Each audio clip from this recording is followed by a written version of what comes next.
기도하시겠습니다. 하나님 감사합니다. 사랑하는 자녀에게 평안한 잠을 허락해 주시고 오늘도 우리를 깨워주시사 첫 시간 주님 앞에 나와 기도로 하루를 출발하게 하신 것을 감사드립니다. 내게 주어진 이 귀한 하루를 하나님과 동행함으로 채워가는 거룩한 성도의 하루가 되게 하여 주시옵소서. 시간이 갈수록 점점 더 주님을 닮아가는 말과 행실과 모든 것들이 주님을 닮고 본받는 거룩한 성화의 삶을 살아가게 하여 주시옵소서. 우리의 모든 기도에 응답하실 줄 믿사옵고 예수 그리스도의 이름으로 기도 올리옵나이다. 아멘. 오늘 말씀은 창세기 27장 34절부터 45절까지의 말씀입니다. 에서가 그의 아버지의 말을 듣고 소리내어 울며 아버지에게 이르되 내 아버지여 내게 축복하소서 내게도 그리하소서. 이삭이 이르되 내 아우가 와서 속여 내 복을 빼앗았도다. 에서가 이르되 그의 이름을 야곱이라 함이 합당하지 아니하니까 그가 나를 속임이 이것이 두 번째니이다. 전에는 나의 장자의 명분을 빼앗고 이제는 내 복을 빼앗았나이다. 또 이르되 아버지께서 나를 위하여 빌 복을 남기지 아니하셨나이까. 이삭이 에서에게 대답하여 이르되 내가 그를 너의 주로 세우고 그의 모든 형제를 내가 그에게 종으로 주었으며 곡식과 포도주를 그에게 주었으니 내 아들아 내가 네게 무엇을 할 수 있으랴. 에서가 아버지에게 이르되 내 아버지여 아버지가 빌 복이 이 하나뿐이리이까. 내 아버지여 내게 축복하소서 내게도 그리하소서 하고 소리를 높여 우니 그 아버지 이삭이 그에게 대답하여 이르되 내 주소는 땅의 기름짐에서 멀고 내리는 하늘 이슬에서 멀 것이며 너는 칼을 믿고 생활하겠고 내 아우를 섬길 것이며 내가 매임을 벗을 때에는 그 멍에를 내 목에서 떨쳐버리리라 하였더라. 그의 아버지가 야곱에게 축복한 그 축복으로 말미암아 에서가 야곱을 미워하여 심중에 이르기를 아버지를 곡할 때가 가까웠은즉 내가 내 아우 야곱을 죽이리라 하였더니 맏아들 에서의 이 말이 리브가에게 들림에 이에 사람을 보내어 작은 아들 야곱을 불러 그에게 이르되 내 형 에서가 너를 죽여 그 한을 풀려 하니 내 아들아 내 말을 따라 일어나 하란으로 가서 내 오라버니 라반에게로 피신하여 내 형의 노가 풀리기까지 몇 날 동안 그와 함께 거주하라. 내 형의 분노가 풀려 내가 자기에게 행한 것을 잊어버리거든 내가 곧 사람을 보내어 너를 거기서 불러오리라. 어찌 하루에 너희 둘을 이르랴. 아멘. 오늘 기쁨의 언덕으로 책에는 묵상할 본문이 41절부터 45절까지인데 그 앞의 내용을 함께 묵상해야 할 필요가 있어서 34절부터 45절까지를 읽게 되었습니다. 창세기 27장 34절부터 45절까지의 말씀으로 야곱에게 축복한 이삭이란 제목의 말씀을 함께 나누고 기도하는 시간을 갖겠습니다. 한 수줍음이 많고 소심한 소년이 있었습니다. 많은 분들이 저를 겁도 없고 넉살 좋다 이렇게 오해를 하시는데 저도 수줍음이 많고요. 아주 소심한 그런 사람입니다. 어릴 때부터 그랬어요. 여하튼 한 수줍음 많은 소년이 미술 시간에 그림을 그리고 있었습니다. 선생님은 그동안 보아왔던 자연 풍경 중에서 제일 아름다운 것들을 그려봐라 이렇게 하셨습니다. 수줍음 많은 소녀는 연필을 잡았는데 연필이 막 떨리기 시작합니다. 뭘 그려야 하지? 산, 강, 바다 뭘 그려야 하나? 그런데 선생님이 이렇게 말씀하세요. 다 그리고 나가지고 앞에 나와서 한 사람씩 이 그린 그림에 대해서 발표를 할 거니까 열심히 그려라. 그랬더니 소년의 손이 더 떨리기 시작했습니다. 앞에 나와서 발표해야 한다는 중압감에 그림이 그려지지를 않았습니다. 다른 사람 앞에 서는 걸 아주 두려워하는 이 소년, 결국 30분 동안 아무것도 그리지 못하고 식은땀만 줄줄 흘리고 있었습니다. 30분이 다 지나간 후에 선생님이 한 사람씩 나오게 하시는데 이 소년의 이름을 부르는 순간 하늘이 무너지는 것 같았습니다. 결국 빈 스케치북을 애들 앞에 보여주면서 눈물이 터져나올 것 같았던 그 소년. 갑자기 선생님은 이 소년의 빈 스케치북을 보면서 아이들에게 이렇게 말씀하셨습니다. 야, 이 아무개는 하얀 눈밭을 그렸구나. 참 잘했어요. 들어가도 됩니다. 이 소년은 선생님의 말도 안 되는 칭찬에 너무 고맙고 미안해서 자리로 돌아와 얼굴이 불그락불그락 했다는 그런 이야기입니다. 여러분, 이 소년이 나중에 아주 유명한 화가가 되었다는 그런 이야기가 전해 내려옵니다. 아무것도 없이 수줍어하는 한 소년에게 선생님의 애정어린 말 한마디가 큰 힘이 되었고 그의 인생의 큰 방향을 결정짓게 했다는 겁니다. 성경에서 예수님께서 가난해서 2렙돈밖에는 헌금하지 못한 여인을 칭찬하신 이야기도 그와 다르지 않습니다. 너무 가난하고 힘든 삶을 살아가는 여인, 큰 돈주머니를 헌금하는 부자의 헌금이 아니라 겨우 2렙돈밖에 드릴 수 없었던 이 여인의 헌신을 예수님은 칭찬하셨고요. 어디를 가시든지 이 여인에 대해서 이야기를 하셨다는 겁니다. 이 여인이 가장 많이 넣은 그런 여인이었다. 생활비, 자기의 전부를 넣었다. 사랑하는 성도 여러분, 우리가 무슨 자격이 있어가지고 무슨 조건이 돼서 구원받을 만한 특별한 이유가 있어서 구원받게 된 것이 아니라는 사실을 꼭 잊지 마시기를 부탁드립니다. 오히려 더 죄를 많이 짓는 자격이 없는 자임에도 불구하고 오직 하나님의 선제적인 은총으로, 하나님의 은혜로 왜 나를 사랑하셨는지, 그럼에도 불구하고 나를 사랑하셔서 먼저 우리를 구원해 주시고 영생을 얻게 해 주신 하나님께 순간순간 감사하시면서, 늘 감격하고 감사하시면서 은혜의 삶을 살아가시기를 주님의 이름으로 부탁드립니다. 오늘 본문에서 우리가 발견할 수 있는 것이 바로 그겁니다. 오늘 본문은 우리가 잘 아는 대로 나이 들어서 눈이 잘 보이지 않는 이삭이 야곱과 에서에게 축복 기도를 해주는데, 야곱이 형 에서인 척하면서 아버지 이삭이 마지막 세상을 떠나기 전에 해줄 수 있는 마지막 최고의 축복 기도를 받게 됩니다. 여러분 아시겠지만은 자칫하면 야곱은 에서가 아닌 게 탄로날 뻔했어요. 우여곡절 끝에 아버지 이삭으로부터 마지막 최고의 축복 기도를 받은 야곱. 문제는 이 마지막 축복 기도를 가로챘다는 사실을 알게 된 에서가 야곱을 이제 죽여야 되겠다 하고 결심을 하게 됩니다. 이 사실을 눈치챈 야곱의 어머니 리브가가 야곱을 재빨리 자기 친정으로 오빠 라반에게로 피신시키는 그런 이야기가 바로 오늘 본문의 이야기입니다.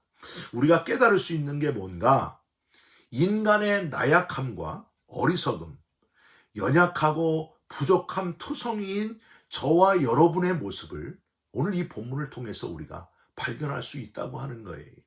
첫 번째로, 이렇게 에서인 척 해서라도 아버지의 축복 기도를 받으려고 하는 야곱의 마음, 기특하다 할 수도 있겠지만은 거짓말까지 하면서 어떻게 해서든지 좋은 것을 손에 넣으려고 하는 인간의 아주 그 욕심에 가득 찬 죄성을 먼저 우리는 발견할 수 있습니다. 이 야곱에게서 그걸 발견할 수 있습니다. 야곱은 거짓말을 한 가지만 한 게 아니에요. 무려 적어도 3가지 이상의 거짓말을 하고 있습니다. 그것도 점점 더 발전된 거짓말을 했습니다. 첫 번째 거짓말은요, 자기를 에서라고 한 것이 첫 번째 거짓말입니다. 한번 거짓말을 하면은요, 2번째 거짓말 하는 건 쉬워요. 야곱은 자기를 에서라고 하면서 아주 디테일하게 제가 사냥한 고기를 드시고 축복해달라고 또 거짓말을 합니다. 자기가 사냥을 했대요. 거짓말은 여기서 그치지 않습니다. 가장 심각한 거짓말은 바로 하나님의 이름까지 언급하면서 또 거짓말을 했다는 거예요. 아버지의 하나님 여호와께서 나로 순조롭게 만나게 하셔서 이렇게 빨리 요리를 해왔습니다. 이렇게 하나님까지 들먹이면서 거짓말을 했던 야곱. 마치 그 모리아 산에서 하나님이 아브라함에게 명령했잖아요. 아브라함에게 아들 이삭을 바쳐라. 이삭을 죽여서 아브라함이 바치려고 할 때에 순양을 준비하셨던 여호와 이레의 하나님을 연상케 하는 대답을 지금 야곱이 했다는 거예요. 하나님께서 순적하게 만나게 해주셔서 이렇게 빨리 잡아서 요리를 해왔습니다. 여러분, 얼마나 뻔지르르한 거짓말입니까? 사랑하는 성도 여러분, 이 거짓말의 근원이 뭘까요? 바로 욕심입니다. 우리가 잘 아는 말씀, 욕심이 잉태한 즉 죄를 낳고 죄가 장성한 즉 사망을 낳느니라. 욕심이 발전해가지고 점점 더 커졌다는 거예요. 거짓말하고 또 거짓말하고 더 큰 거짓말을 하는 그 인간의 욕심. 정말 감사한 거는요, 이렇게 거짓말을 진짜처럼 하는 야곱이었음에도 불구하고, 수도 없이 거짓말을 했던 야곱이었음에도 불구하고 하나님은 이 야곱을 사랑하셨고 이스라엘로 이름을 바꿔주셨고 12민족의 아버지로 축복의 근원으로 칭해주시고 사용하셨다 하는 사실입니다. 여러분, 이건 은혜라고 밖에는 표현할 길이 없습니다.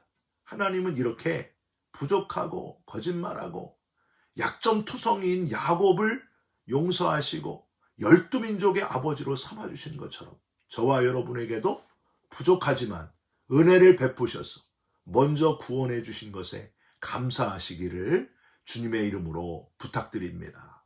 두 번째로, 그러면 축복하는 아버지 이삭은 어땠는가? 이삭은요, 창세기 27장 1절에 보면은요, 나이가 많아서 눈이 잘 어두워서 안 보였다 이렇게 되어 있습니다. 즉 이삭이 나이가 들어가지고 눈이 잘 안 보이는 한계가 있었다는 것은 분명합니다. 그런데 아무리 그래도 어떻게 아들을 구별을 못했을까? 여러분, 이거 의문 아닙니까? 얼마나 큰 아들 에서만 편견을 가지고 사랑을 했으면, 편협하게 사랑을 했으면 야곱을 구별해내지 못했을까? 이게 사람이 이렇다는 거예요. 뭐에 깊이 빠지면 분간을 잘 못한다는 거예요. 사리 판단을 못합니다. 나중에 자식을 12명이나 낳았던 야곱이면 몰라도 12명이니까 헷갈릴 수도 있어요. 그런데 이삭에게는 아들이 에서와 야곱 둘밖에 없잖아요. 그런데 어떻게 이걸 구별을 못했을까? 이 이삭의 한계라고 하는 거예요. 편견을 가지고 있었던 이삭, 큰아들만 사랑했던 이삭, 적어도 너무 빨리 음식을 해왔고 만져보고 그 음성이 이상하다는 걸 확인을 했으면 왜 한 번도 묻지를 못했을까? 네가 정말 에서가 맞냐? 진짜 맞냐? 그런 말이 성경에는 안 나와요. 누구에게 축복하는지도 모르고 축복하는 영적으로 무뎌진 이삭의 모습을 우리는 발견하게 됩니다.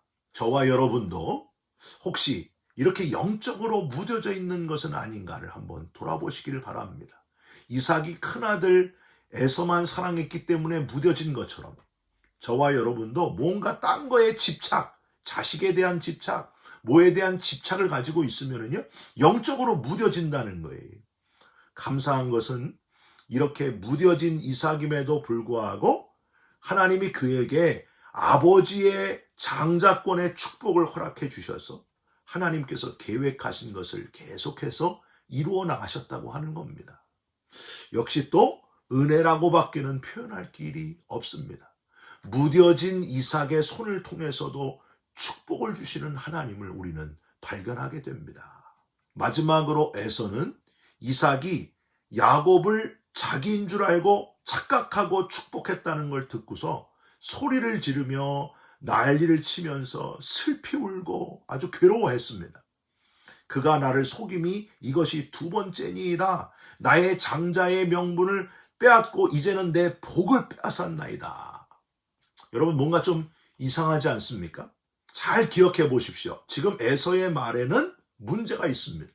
분명히 야곱은 에서가 배고파할 때에 팥죽을 주면서 정당하게 장자의 명분을 달라고 했습니다. 속인 게 아니에요. 이 팥죽을 줄 테니 형의 장자권을 주소서 했고, 창세기 25장 32절과 33절에 보면 내가 죽게 되었으니 이 장자의 명분이 내게 뭐가 유익하리요 하면서 정확하게 장자의 명분을 야곱에게 팔았습니다. 아주 정확해요. 그런데 지금 에서가 뭐라고 하는 거예요? 거짓말을 하고 있는 거예요. 야곱도 아까 거짓말을 했다 그랬지만은 지금 여기 36절에 정확하게 에서가 거짓말을 하고 있습니다. 매튜 헨리 목사님은요, 에서가 거짓말을 했을 뿐만이 아니라 부당한 비난, 문제를 다른 사람에게 돌리는 것이 문제였고 늦은 것이 문제였다. 이렇게 해석을 하고 있습니다. 저와 여러분도 혹시 문제의 원인이 바로 나에게 있는데, 내가 문제인데 부당하게 다른 사람을 비난하고 있는 건 아닌지를 돌아보셔야 됩니다. 다 남의 탓, 환경 탓, 조건 탓, 부모님 탓, 혹은 아내 탓, 혹은 남편 탓, 조상 탓, 이거는 그리스도인의 온전한 모습이 아닙니다. 우리가 정말 예수 믿는 사람이라고 한다면요, 내게서 원인을 찾는, 바로 나에게서 원인을 찾는 그런 성숙한 그리스도인들이 되시기를 주님의 이름으로 부탁드립니다. 41절에 보면은요, 심지어 이 에서는 야곱을 죽일 계획을 실제로 세웁니다. 41절 맨 끝에 내가 내 아우 야곱을 죽이리라 하였더니, 마치 아벨의 제사만 받으신다고 화가 나서 아벨을 돌로 쳐 죽였던 가인을 생각나게 하는 그 살인의 계획을 진짜 세우게 됩니다. 감사한 거는요, 하나님은 이렇게 거짓말하고 살인을 결심한 에서일지라도 창세기 33장에 가면은 에서가 다시 야곱을 만날 때, 오랜 세월이 지나서 야곱을 만날 때 내게 있는 것이 족하니 하고 말할 정도로 아주 풍족하고 윤택하게 하나님이 다 차고 넘치게 채워주셨다 하는 사실입니다. 이것도 역시 은혜라고 하는 거예요. 예수님은 십자가에 매달리실 때까지 아무 말씀도, 아무 원망도 하지 않으셨습니다. 거짓말도 하지 않으셨고요, 변명도 한마디도 없으셨습니다. 그저 묵묵히 자신의 사명을 감당하셨습니다. 남의 탓을 하지도 않으셨고 욕을 퍼붓지도 않으셨고, 십자가에서 다 제가 지고 가겠습니다, 아버지 저들의 죄를 사하여 주시옵소서 하고 용서하신 분이 바로 예수님이셨습니다.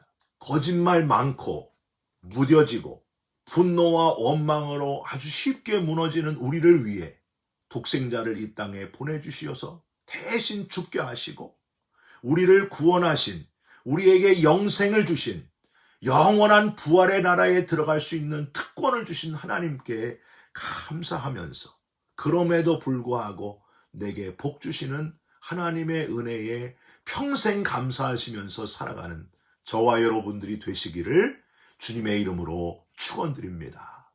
기도하겠습니다. 하나님, 우리도 거짓말 참 많이 하는 그런 존재들입니다. 너무 영적으로 무뎌지고 분별하지 못하는 그리스도인일 때가 많습니다. 우리 안에 원망과 분노를 이기지 못할 때도 많습니다. 하나님, 우리를 긍휼히 여겨 주시옵소서.